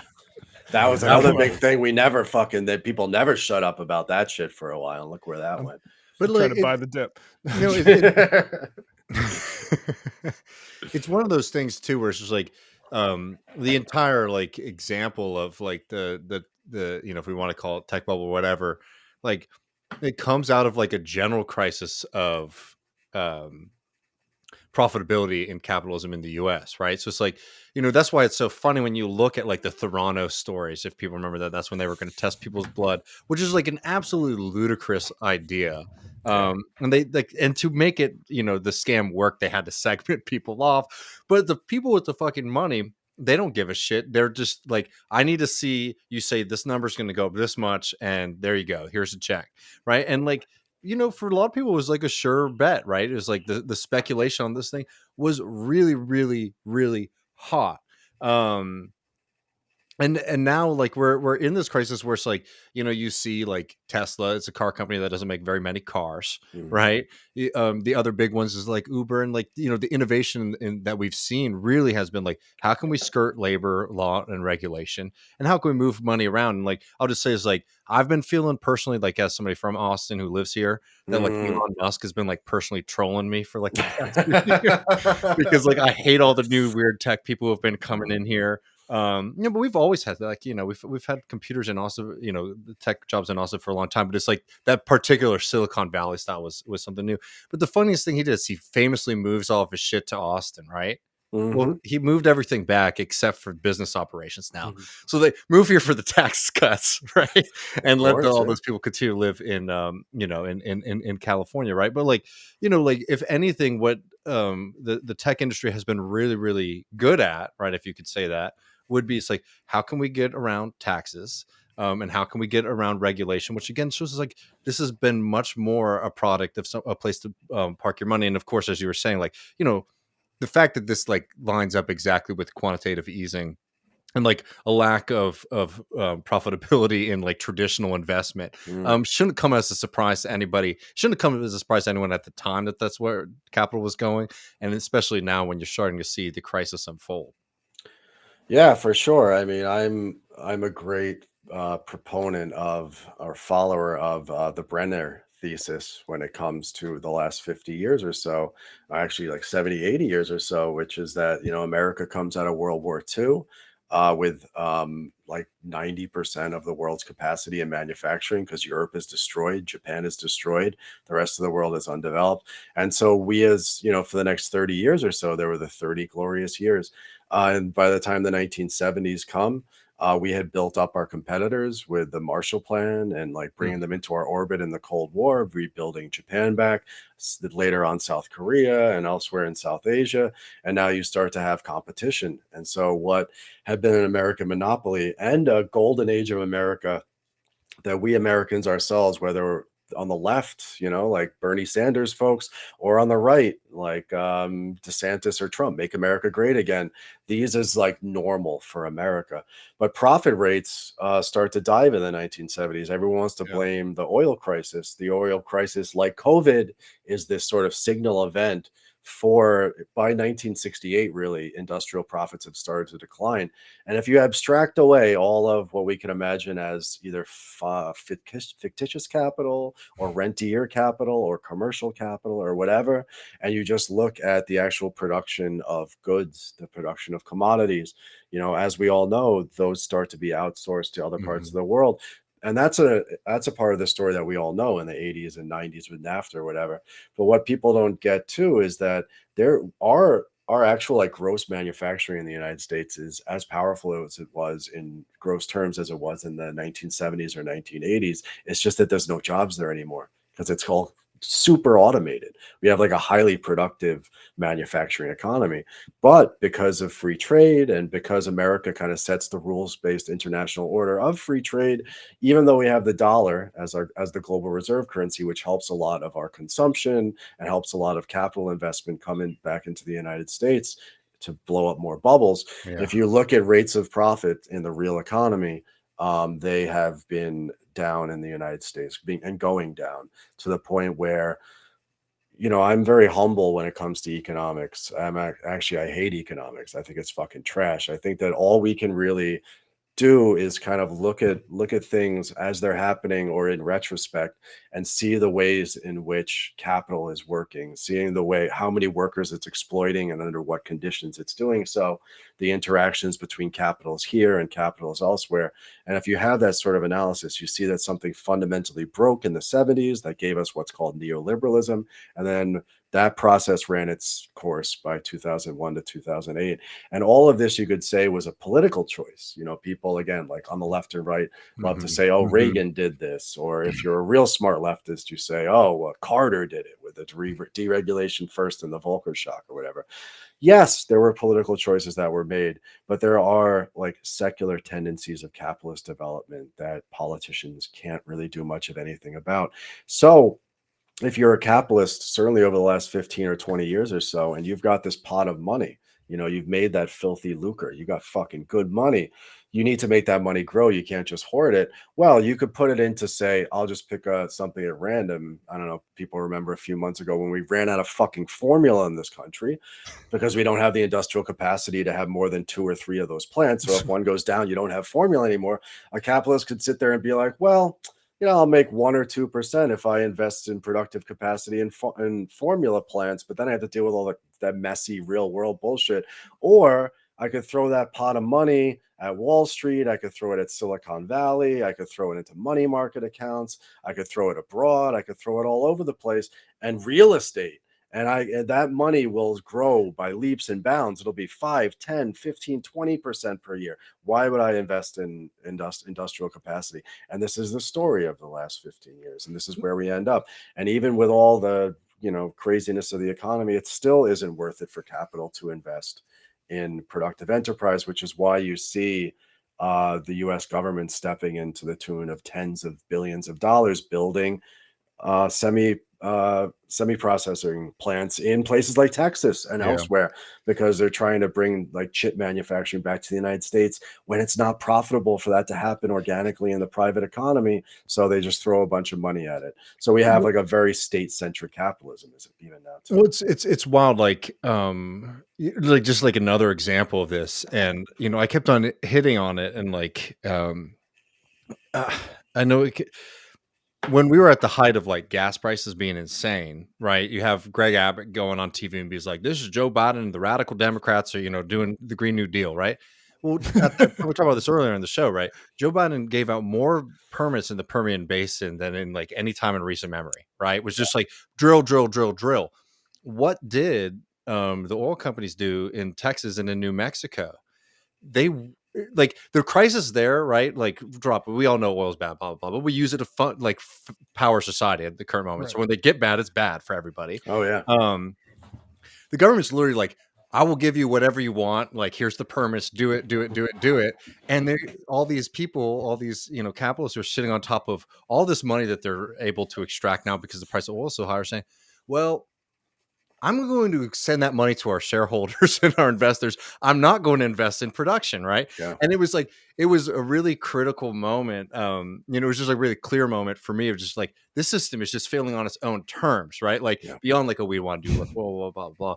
Like literally like the price of gas is high. People are struggling. People are mad. We need more gasoline at the market so that the price can go down. And this entire system is unable to do it because for them, they made the bet that like the speculation that we can get is so much more worth our time than pumping oil out of the ground, processing it, and getting it to market. Right? There's like we want the investors to come here and park their money in Exxon, and all of us. That's much more interesting and exciting for us than the actual like production of oil and gasoline. Yeah, not to mention like other commodities, that are downstream from fossil fuels. Yeah, like the people, if you say, because we're Marxists, so we believe these things. If you say there's a profit crisis, people will look at the stock market. They'll look at how much money the 1% has. Certainly, that's flown up since COVID. Certainly since Trump and since Obama. Honestly, people will be like, how could there possibly be a profit crisis? But just simply because there's a mass of profits out there doesn't mean that the rate of profit sufficient to basically return on investment such that capitalists will invest in physical plant, which ultimately means investing in commodity labor power, hiring people or whatever. It's going to continue. And so the one big other stop for capital investment has been in the service sector. Because of course Americans get all sorts of like extra monies with the spectacular fact that we have the global reserve currency. So you build up an entire service sector economy around that, commodifying things that used to happen in the home that people used to do themselves, and now are actually things, goods and services that you buy or whatever.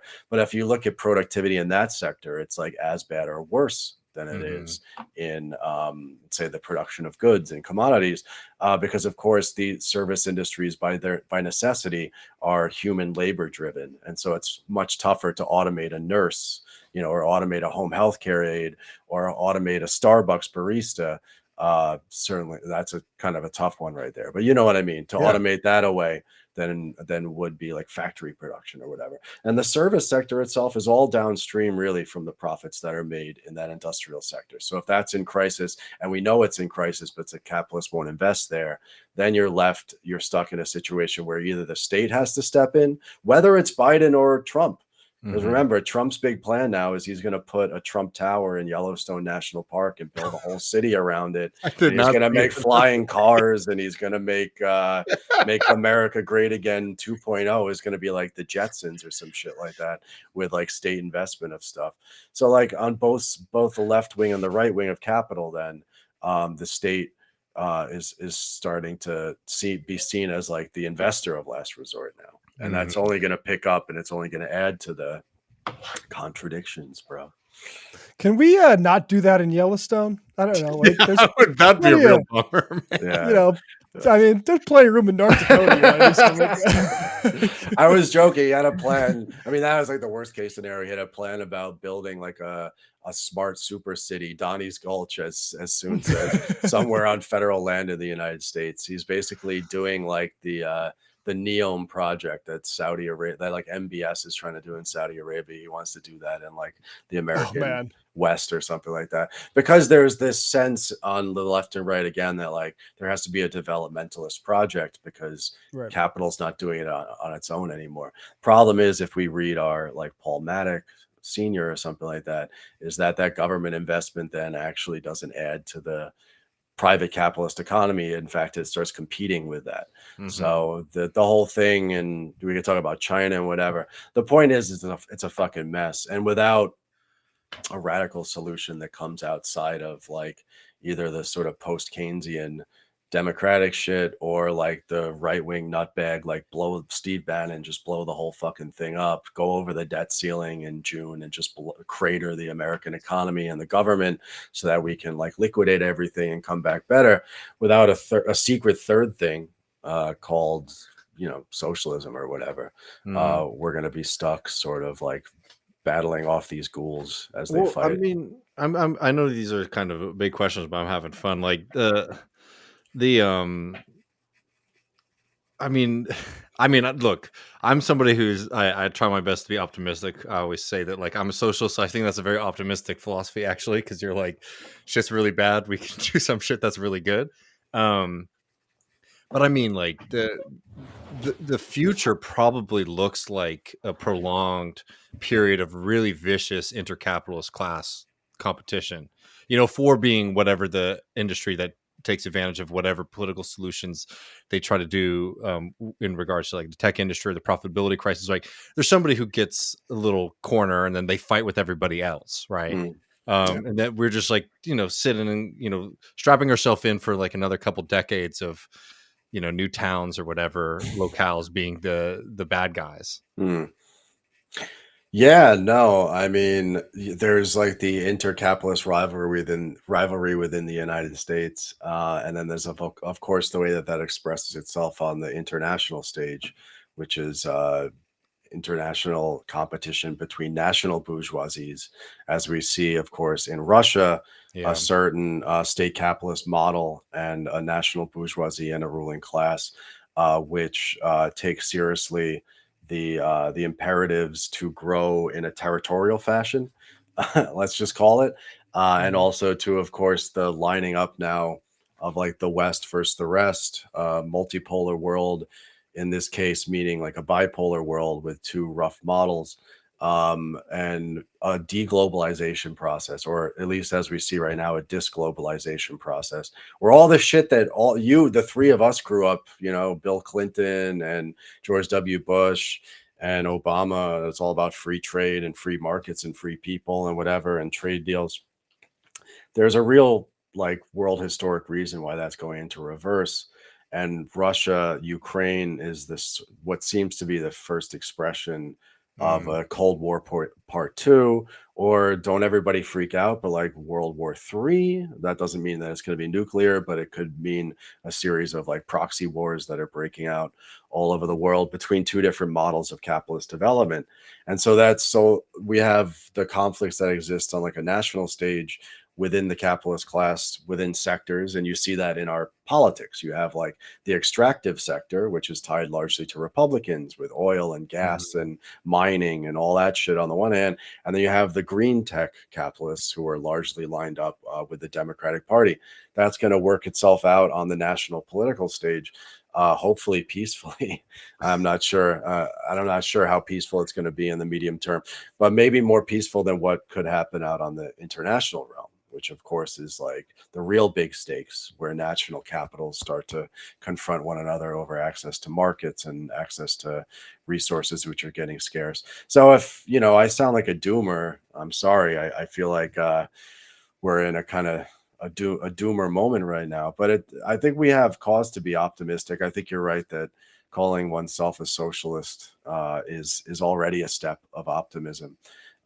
It's just that for me and my politics, and I think you guys probably too, and probably a lot of the people that watch here, we know anymore that the two-party system is not going to work for us. Totally. We also know that throwing up Ralph Nader or Jimmy Dore as like a third party candidate isn't going to do the thing. We have a sense that like bourgeois politics in this country in general are sort of broken.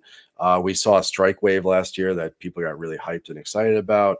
Didn't really create any new institutions. So it seems like the labor relations regime in this country is sort of also broken as well. So we need to start thinking systematically about what is the social subject that exists in our country, the broad social subject that, given organization and given the ability to wield autonomous power, might actually be able to, if not leverage, then maybe even overthrow these very forces that are making all of our lives total shit right now and threatening the planet right now. I think like we're in a rough moment because like look, I was somebody who was very much all in for Bernie. I thought the Bernie moment was really great, but one thing that's like been really frustrating for me, I think, like if we want to call it post Bernie, right, is that like all the lessons like you use the word like institution building, right? Like all the lessons that we learned from that moment aren't what people are learning. It's like a constant campaign mindset, right? Which like if only we had done like this trick or that trick or marketed the ideas in this way, and we could have changed this mind or that mind. And it's like no, the structural impediments that we were up against, like with the Bernie movement itself, right? Like Bernie in his fairness would always say like, it's not me, us. Like if I get in power, y'all got to do a lot of shit. And everyone was like, oh, it's so nice Bernie's like thinking about me. Yeah, it's like the MVP, like shouting out his teammates. Heroes, yeah. That's me. What are you I saying? need Like, you guys in the crowd too. This state apparatus that is going to completely crush any of this, like the mild reforms I'm trying to put forward. Yeah. And like I think one thing that is like, as not to contradict myself, is saying like I have optimism. Like the thing that's really frustrating for me is this like all these kind of like trick shot politics, right? That we're going to get like, maybe we could have like a comedian up there who's just able to speak truth to power, and like we can get everyone together. And as you're saying that, like, I think it's true even with the Democrats, right? And this isn't letting them off, right? But it's recognizing that like there's all this talk like, oh, the Democrats lost their soul or like they lost their heart. And it's like, no, they are like operatives in this like bourgeois capital system that has very like, clear constraints. I mean, a great example of this is Joe Biden, right? Like, what's he doing at the border right now? He is doing Trump policy at the border. And the political difference is that Trump is like, this is great, we're going to stop them from coming in. And Biden is quiet about it. He's like, we've created a new app that can't read the color skin of black people. Right. Than me. Right. We worked with our partners in Silicon Valley to make an anti-racist deportation app. And it's like the point is not saying that these people aren't cynical, but like if your takeaway from the crisis that we're in is like all the people in power are cynical, right, and like have bad hearts or worship the wrong religion, like you're missing the kind of structural impediments that are creating the crisis that we're in. And I don't know. It's frustrating for me right now because I think that like the left or whatever you want to call it, like the socialists and the Marxists and the progressives are trying to figure out what to do. And I think that it's worthwhile to like participate in politics and try to build a movement. But I think particularly like the socialist DSA adjacent folks, like there's no real plan other than trying to see if we can sort of revive New Deal. Revive, unions. I mean, like, again, like I'm all for unions. Like unions are great. We need more of them, right? But like, again, like this is where you can be too American centric, right? You can say like, oh, America has union decline, and that's why things are bad. It's like, well, this is like a very coherent and clear this is something that's happening all across the board in many different contexts of countries that have strong unionization, maybe even have like a socialist or a social democratic party in parliament or whatever, right? Like this is a fundamental crisis of the system that we're living in versus, something that's like, oh, for too long we've let corrupt politicians control the system. You know what I mean? Yeah, I mean, I think it was our late great friend Michael Brooks who was like early and often a critic of anti-corruption politics, right? And he was really good on that stuff. He was out there before I think a lot of us were pointing to the fact that corruption is really, in many cases, a cop-out, and anti-corruption politics always serves some other sort of interest, Yeah. And so when on the left and the right in this country, which is to say, in very real terms, the Republican and the Democratic Party, because when, with all due respect to our DSA friends out there, you may be DSA members, and I know many, many great DSA members, the DSA has managed to, and maybe this was overdetermined, but they've managed to set themselves up where they're sort of an adjunct either mostly to the Democratic Party, the left wing of the Democratic Party, or to the extent that there is like a labor policy within the DSA, it's not as much a rank and file strategy, but more of like, let's become staffers. Let's become the good non-corrupt union officials within the current union structure. What do you think though? Sorry, not to cut you off, but like, what do you think about some of the more like reform candidates within the labor movement? I'm not talking about politics. I'm talking about like UAW. Oh yeah, some of these moves. The UAW shit is amazing to see. One person, one vote. That was something that was fought for many, many, many years. With the UAW declining by like 2/3 over the last decades, it's so it might be a little late, a little too late, a little too And what's short or whatever. interesting, you know, is like when you're looking at the vote totals too, it's like a lot of them were closed shops that were going Mm. for the reform, which I don't know makes a lot of sense, but yeah. There's a whole other big discussion we could have about labor in this country. Like, if I could do a shameless plug, I did a Yeah. huge episode on this a couple months ago with Matt Crispin from Chapo Trap House, and I spent a lot of time thinking about the union question because, in case you hadn't guessed, you know, I'm in Yeah. one myself, and you know, there is a deep history to the American labor movement, and I feel like there's a credulousness that I've even had in the past, and I think a lot of people on the left have, towards the particular sort of legal and institutional structures of unions in this country as they've developed and degenerated over the last 50 or 60 years or so. And so, if you listen to the episode, what I basically argue at the end is that we have a system, labor relations system in this country that by design takes power away from the shop floor, that by design ties labor institutions in this country to the state in a way Mhm. that's very, very, very detrimental towards what I think is, if I could just have one headline, like 2 words or 3 words, it would be working class autonomy. Like what we need. And, you know, if you look at France right now, which is in its like 5th day of general Yeah. strike, right? This powerful working class that they have in that country, their unionization rate is lower than the I was United about to say, States. yeah. And how do they pull that off? It's that, well, I mean, there's a lot of reasons for it. They have a lot more socialists is one of them, right? But they also have a whole different sort of legal and system of institutional labor unions in their country, where a small minority in a workplace can wield massive power.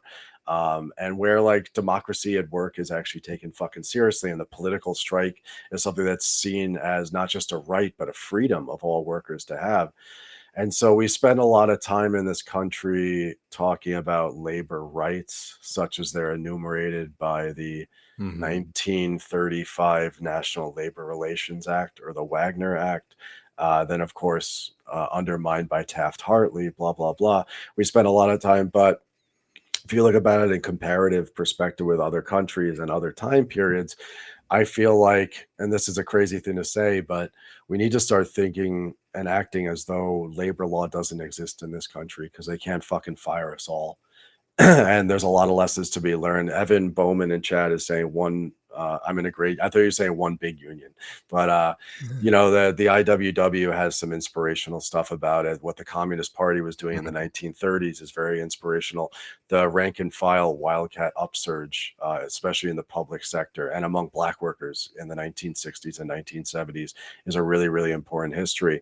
But we need to pair that with a deeply critical analysis of what labor has been and what it has become in this country, which is a bit of a trap. It's a trap to tie you to a politics that's dying and dead. It's a trap to take all the energies of solidarity and collective action and put them into a system which grinds down working class initiative and working class autonomy. And so the question, what do you do with that, is a huge one. And I have some ideas about it, right? But I beg people on the economy stuff not to look at things in terms of corrupt politicians or look Yeah. at bad political decisions. Instead, look at it in terms of capitalism. And when it comes to the labor question in this country, which is up for grabs again, I beg people to look at it in a more systemic Marxist fashion, understanding the class struggle, understanding the way in which when we are offered a legal union in this country, we are offered handcuffs, and look at ways in which we can work outside of that framework. I mean, we've been doing a lot of Rosa Luxemburg on the show recently, and Oh like, yeah. in her text, like Reform and Revolution, she really like lines this out, and like, like at least for me, you speak how you want, but like I try to find a balance here, because like I think it's very important to like be able to try to fight for higher rates of unionization in this country. So this is not like an encouragement to like reject, like, I don't know if I'm sure you are, but the World Socialist website people who just like go and they cause a lot of trouble. They're doing great fucking work. They're reporting on the ground like nobody else on the so-called left, they were on the ground at the Caterpillar factory as they went on strike. They Well, were calling for an international rank and file committee of workers. they're you know? impressive because they do show up, and I always give them that. But like I know for my But friends, they're also fucking wingnuts. yeah, no, because the problem is like no, like, but at the same time, it's like here's the lesson to take from that, right? It's like that, like, well, if they're able to do that, I don't know even know how many members they have or what kind of whatever. Like, if they're able to do that, like, we absolutely need to find a way to be able to do that For But sure. I was gonna say, like, in the big strike in Bama at where Matt Cole, like, they did a lot of damage. To like the socialist movement because they were showing up and they were causing trouble, and these guys who are like picketing for their lives are being harassed by some weird guy from Detroit, Chicago or whatever, right? So it's like you got to be normal. I think is just a general lesson to take. But like, anyways, I guess what I'm trying to say is that like there's like these two sides. It's like you want to see those strikes be successful, you want to see the union movement be successful, but you also have to be able to have the two-track mindset is that like we also need a lot of reform in the labor movement and changes in the labor movement in this country, right? And it can be tough because like you're on this like level of historic defeat where like so many people don't think that being in a union or fighting for a union or building a union is a possibility for them, right? People like the idea of unions. Like if you look at the positives on that for surveys, it's like up in the 60s or the 70s. What they don't seem to want is as union for themselves or to fight for one themselves, which is a reflection of, and this is like a broader context, not just labor unions, but also the politics shit that we were talking about earlier, which is a sort of like death of mass politics and sort of mass popular movements, not just in America, but across the West. The only place where it's kind of still alive is in China, actually, which has a highly militant and mobilized working class. But that's kind of because they're on a separate phase of capitalist development from the one that we're on. And they have their own radical militant traditions over there. But like, a question I would pose to all of us, and it's one that I have an answer for myself, but I would pose it to you and to everybody there. When do we stop doing defensism? When do we stop joining in a popular front with people who are always going to stab us in the back and ultimately make things for us and the people that we care about worse in the long run? When are we constantly going to stop crying about the threats coming from the right, the possibility that the Supreme Court, which has always been reactionary, except for like a 20, 30-year period in this country, maybe 40-year period, is going to take away our union rights?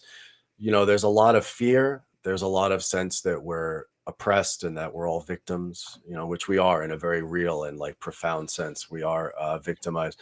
But also, at the same time, instead of talking about grabbing our rights back, we can start talking about expressing our freedoms. And instead of talking about ourselves as, wages have been going down, we're being squeezed more and more by capital, we're being victimized by circumstances, we can instead just start to say, what is the latent power that we have? What would it look like for us to take our things that we work with, the tools and the machines that we work with every day, or the shops or the establishments that we work in and day out? What would it mean for us to take those under our control? What would it look like for us to survey the city that we live in or the small town that we live in and say, how would we make this good if we were the ones that were actually in charge of doing this, the masses of people in this country? We need to start thinking of ourselves instead of as victims of circumstances or victims of this nasty, greedy capitalist class. Instead, start thinking about ourselves as potentially powerful and working together to find ways in which we can utilize and start wielding that power. Because certainly begging, one spectrum of the capitalist class and its fucking lackeys to give us a little more or protect us from the next fucking assault from the right wing or whatever, just fundamentally isn't working. And everybody fucking knows that. So let's just start saying, you know what, if they're going to take us off the fucking cliff, then let's go. Let's see what's on the other side. If the Supreme Court's going to take away the Wagner Act, then fucking what are we going to do about it? We might as well just start fighting in these new conditions. And conditions are changing very quickly. You see this over the last few years. You see this with these bank failures, which all of this debt crisis shit started abroad. Like me and Derek Varn were looking at this shit happening in Sri Lanka. We were looking at it in East Africa. We were looking at it happening in Pakistan. We were like, wow, look at what the Fed raising rates and this crisis of capitalist production is doing abroad. A few months later, boom, that's bounced right back into our country. And our country's kind of like hanging by a thread right now. What it looks like on the other side of that is probably scary, but I would beg people to also think about the potentials. I mean, I like certainly like agree with the challenge. I mean, I would say on that, it's just like, this is why, like, for me, like, doing this politics talking is gets really depressing. I get really bored. Like, I just don't give a shit about a lot of things. The only two questions that I care about is coherence and capacity, right?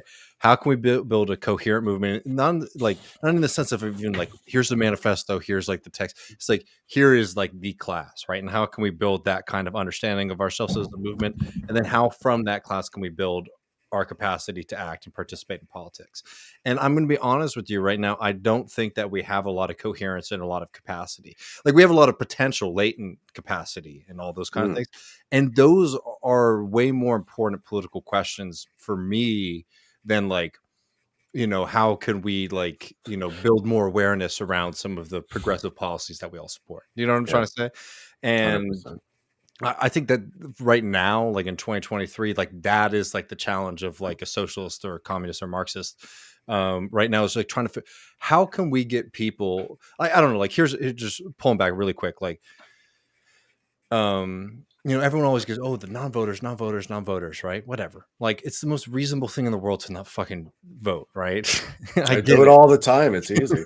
Like, I get why that doesn't happen, I like, on a personal level, I get why, some people make those arguments, but also like, I don't think our role right now should be trying to like fight for Get out the vote. We should begin a check, right? yeah. Or even forcing the vote, honestly. Or even, well, actually, like, I don't want to get on a side thing, but like, I will just That say is electoral. because people always attack me and act like I'm this like big electoralist and whatever, and like love the Democratic Party, which I always tell people like, fuck that shit.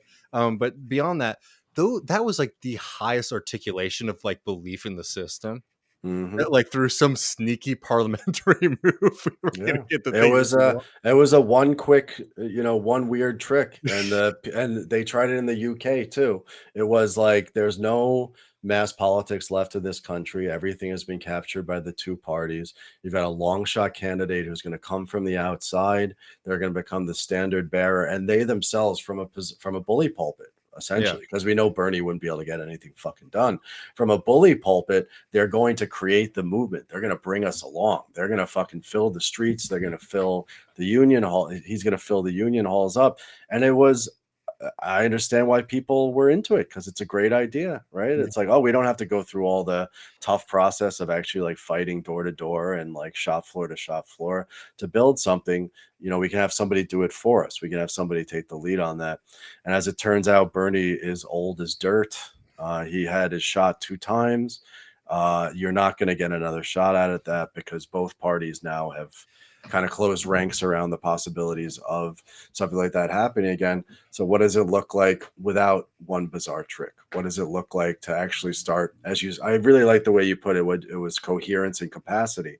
Like, what are the ways in which we can build that without getting distracted by the two-party system tailing one or the other, because a lot of people have gone towards the right. We'll do it the right wing, right? We'll make the Republican Party is a working class party now. So which is like, if the idea with the Democrats is bad, it's like, that's even worse. Way worse. Just saying, as somebody who like lives in a Republican controlled state, those people are, anyway. But like, here's the I know we've gone over a little bit, but like, I'm fine with it. But here's the thing I'll say on this is that like, I talked to a lot of my like labor friends here in Texas, and like, one idea that I really loved that Bernie put out, I know he was the first one to come up with it, was the just transition. I think that that's actually key to building up our capacity to like, decoupling from fossil fuels, right? You can't just throw away opportunities for people in certain industries and just say learn to code or whatever, fuck, right? Like, literally the best opportunities in those areas. No, totally. I mean, North Dakota, it's the refinery. refinery. Whether or not they're true, we can argue about whether or not they're true.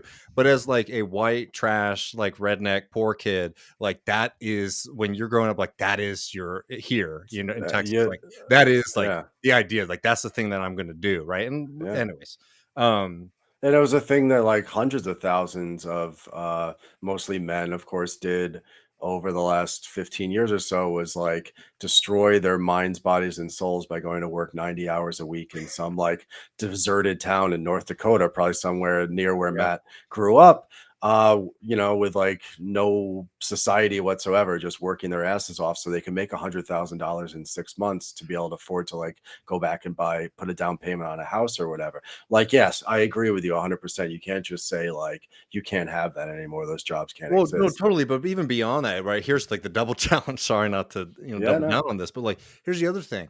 My friends who do like are in unions or workers, right? They say like, I talk to people and that you talk about the just transition, right? People who work in those industries, and they're like, yeah, that sounds great. That ain't never gonna happen. And what I mean, and like the reason that this is a challenge is like so much of like the left, and in particular leftist media, and it's obvious why it does that, is like, how can we make the most convincing argument to get so and so to support this? And I'm going to make like the radical statement that like I don't even think for most of the things that we want to do and see in the near future, we're not even in the place of like, how do we convince working people that like this policy is better than that policy? What we have, the real challenge is like when you're the guy who shows up and you starts talking to people about these things, how are they not treating you like you're just like crazy and promising these things that like talking out of your ass, right? And the only way to do that is to develop and show a capacity that like you line up here, right? And like, you can do that in different ways. You can do that by building a political movement that gets results. You can do that by being a comrade and a friend.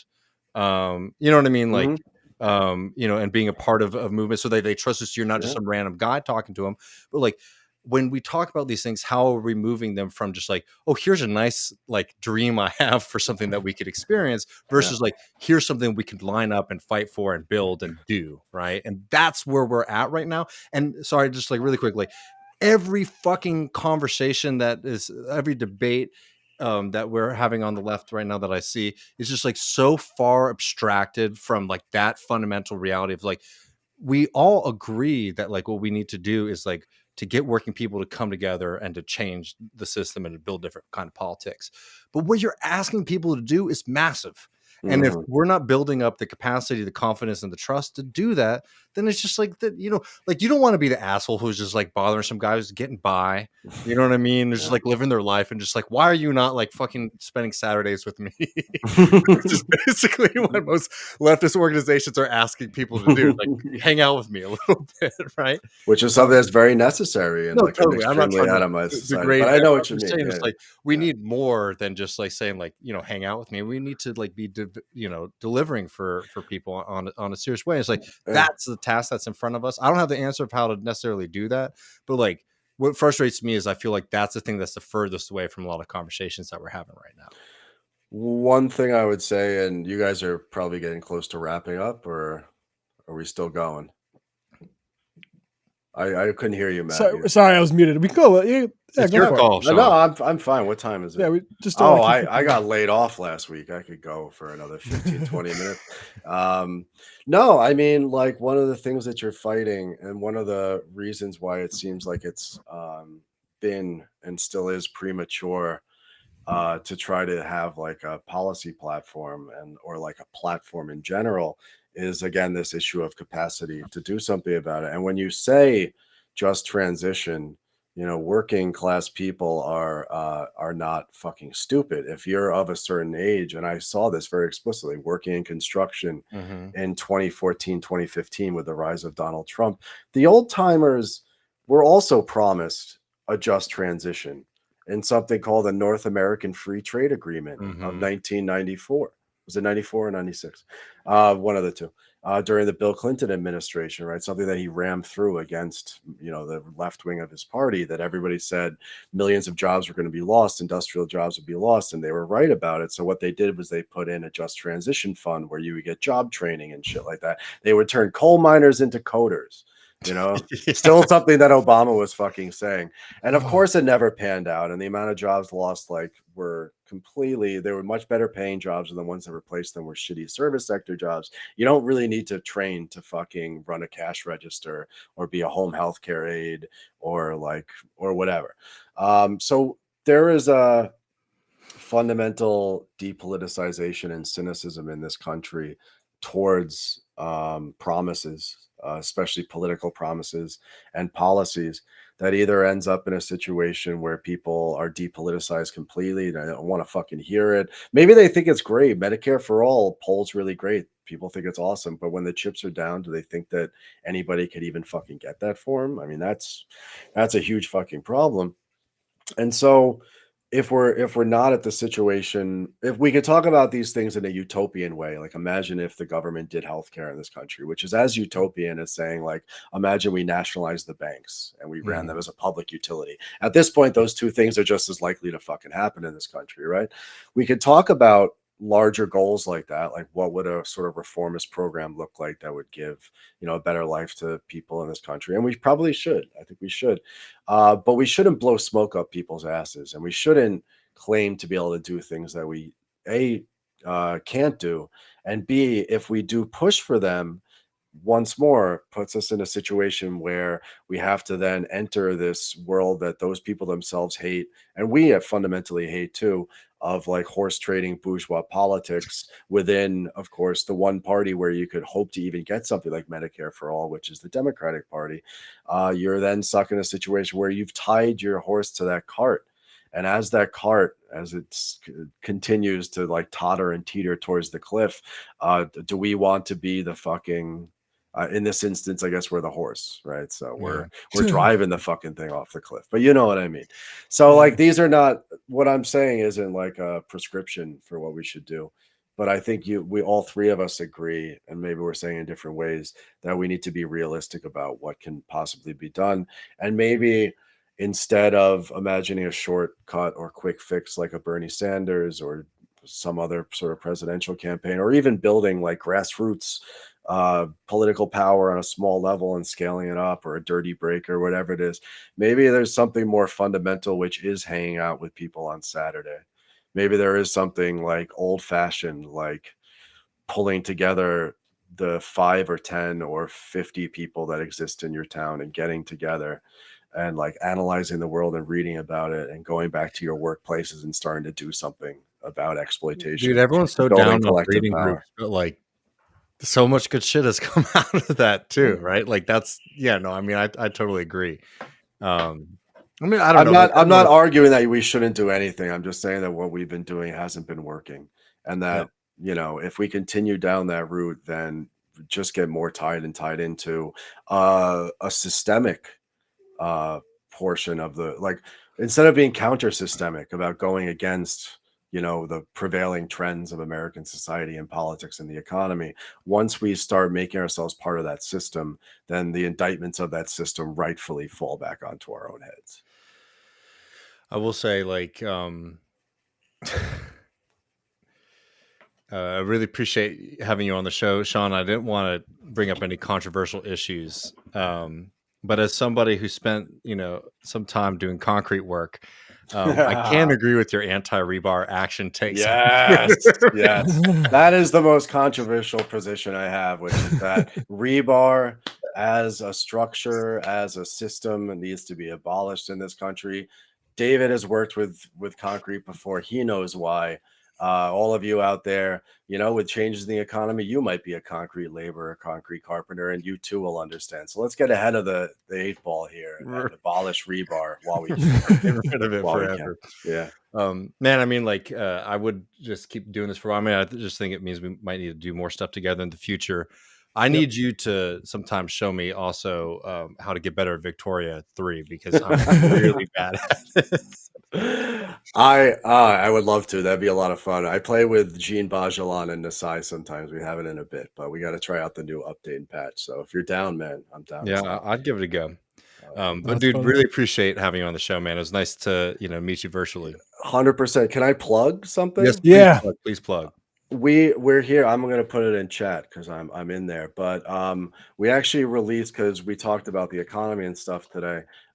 We released an episode just tonight. I released it. We usually do Wednesday morning, but we did Thursday night. An episode that we did with that I did with C. Derek Varn on the SVB bank failure and inflation, and sort of trying to pull together a Marxist understanding of what's happening in the economy. And so if you're interested in that, I put the link in the chat to our Patreon 3-hour episode that you can check out. There you go. But there's also an hour's worth of free stuff. So you can find our free content on rss.com/the Antifada. So check it out, man. If the watchers and listeners or whatever out there are into this sort of stuff, we have a great big series about critique of political economy and all sorts of content. So that's my plug. Oh yeah, we'll Awesome. put that in the show notes too. The link to that. Awesome. Thank you. Really, man, a lot of fun. Appreciate it. Yeah, let's do it again this summer, Sean. I would love to. You guys are great to talk to. I had a great time. Let's see, man. All right, later. That was awesome. Yeah, that was fun. I was deep diving into the Antifada before we went live, actually, and fucking up my Victoria 3 playthrough. So I need some inspiration. Folks, we're going to jump right over to the post game. We got some fun stuff. We're also going to be taking your calls. I know there's a good amount of folks listening. So, if you have something that we didn't get to, you want to hear us talk about, 1-940-289-7234. We think, how long do you think, Matt, before we can jump over? We'll be over there. Well, we always say like 5:10. Maybe that'll be 15, but we'll try to be there in 5:10. So look right for us, guys. All right, folks. See y'all soon. Appreciate y'all. And also, just being really clear, just programmatically, we only do one show a week, so it's hard to fit everything in. There's a lot of shit that's been happening this week and last week that we weren't able to get to. I'm going to be doing a Griscom stream, I think 2 Central on Thursday. So anything that we sort of missed, these big stories, we'll be talking about there as well. But appreciate all of y'all, folks. Don't forget, get access to the post game, get access to all of our bonus episodes. If you were curious about our Rosa Luxemburg series, for example, patreon.com/left reckoning. All of that really helps us continue to grow and to, have these conversations that look, I'm not trying to pat myself too much on the back, Mac, but a lot of lefty media puts me to sleep, and two, just talks about bullshit. So really fun to have the conversation we're able to do here at Left Reckoning. So if you like the show and you want to support it, patreon.com/left reckoning. But we're going to go over the post game and see you on 10:15. Peace.